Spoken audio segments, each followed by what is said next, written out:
Bob, 7:31, the Charlotte, North Carolina District Attorney clears the officer who shot and killed Keith Lamont Scott in September.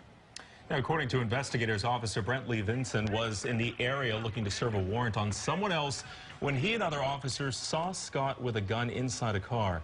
Scott's wife was heard on video pleading with the officers not to shoot, but prosecutors say the officer acted lawfully. He doesn't have a gun. He has a TBI. He's not going to do anything to you guys. We cannot know what Mr. Scott's intentions or reasoning were that day, and Officer Vinson could not know that at the time.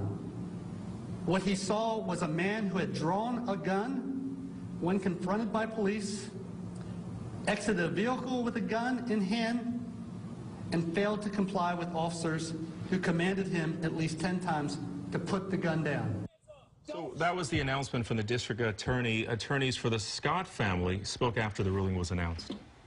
Whether he had a firearm in his hand or not, that's not the key question in terms of determining whether or not Keith Scott should have lost his life. It's whether or not that officer should have pulled the trigger and extinguished his life based on everything as a whole that occurred. Officer-involved shootings don't have to happen. Yes, many are justified, many are not. But at the end of the day, we're talking about a human life being extinguished. So we have Attorney Joseph Marrone who's joining us now. Good morning to you. How are you? We're doing well. Well, you've looked at, all of the report, and it seems like, based on what they were saying, as far as the prosecutors, they were saying that this was based on this decision not to charge the totality of the circumstances here. That's correct. The totality of the circumstances is all the evidence that went into this case. I think when the attorneys speak out for the families, I think they do that in passion and on behalf of the families, but I think what you have to do is look at the facts that led up to this incident, what led up to the shooting itself. There's evidence, and pretty definitive evidence, that this officer was undercover at the time, did see Mr. Scott with the gun before this event. He knew that this gentleman possessed the gun. He made a call to have other officers come to the scene. So they knew that Mr. Scott had a gun at the time. And that's a big point, because that has been the big debate since the video came out, and we even heard it when his wife was there saying he doesn't have one. Now we're saying, after we learned yesterday, that they have proof that he did have one. From surveillance video? Not just surveillance video. It was uncontradicted.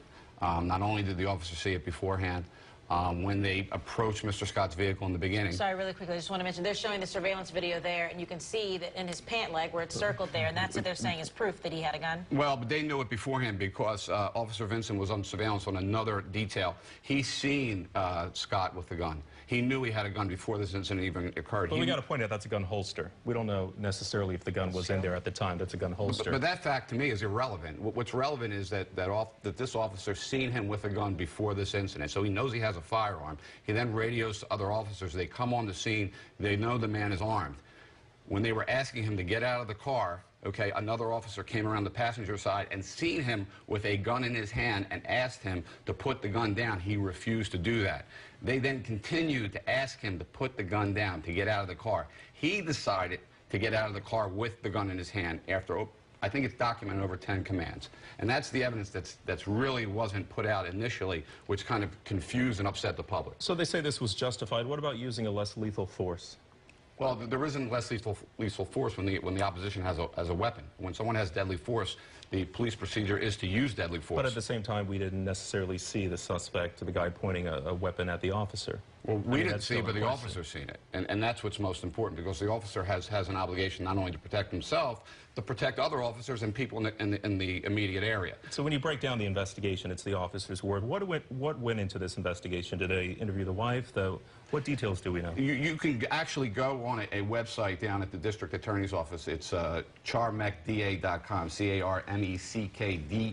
CARMECKDA.com, and go under news releases. You can get a full report. It's a comprehensive report. They interviewed all the lay witnesses. They interviewed the families. They interviewed the police officers. It's a pretty thorough investigation. And it's important that Thomas asked that, because the family was saying that he had a mental condition and that he was under medication, and that might have affected his response and how he responded to the officers that were there at the scene. I'm sure that may have had an effect, but it didn't matter, because it's not what they didn't know. It's what's happening at the moment. The officer doesn't know he has a mental condition. He doesn't have time to find that out. His only responsibility is to either protect himself or protect others. And if an individual visibly has a gun, he then has to give commands to put the gun down. If he doesn't do it, he has to react, and he can use deadly force. But isn't there also the point where they stopped him, but really they were looking for someone else, and he wasn't the person that they were actually looking for? Well, that even further solidified why they were justified in using deadly force. They actually seen Mr. Scott with a gun in his hand. But I mean, you can have a gun. I mean, of course they have to ask if you have, you know, the permits and everything. But just seeing someone with a gun, is that enough? Well, seeing someone with a gun, and he was also smoking marijuana at the time. So you add those two elements together, you have a problem. So at that point, they're entitled to investigate, and they know that someone has a gun, so they have to act accordingly. Yeah. And you have to be receptive to that. So the officers felt they were endangered, and the shooting was justified. Civil case, possibly? No. No. No. No shot. So? Okay. Well, thank you so much for breaking that down, because it was a 40-minute news conference yesterday, so they went over a lot when it comes to the case. I think the sad thing here is what social media has become. I think it unfortunately allows the public to jump to conclusions, say things, and people react for the wrong reasons. I think the most important thing here is I think it was a pretty extensive investigation, and you can go online and get the report. So if anybody in the public wants to read it, it's available. Okay, Attorney Joseph Marrone. Thank you. We appreciate your opinion. Thank you very much.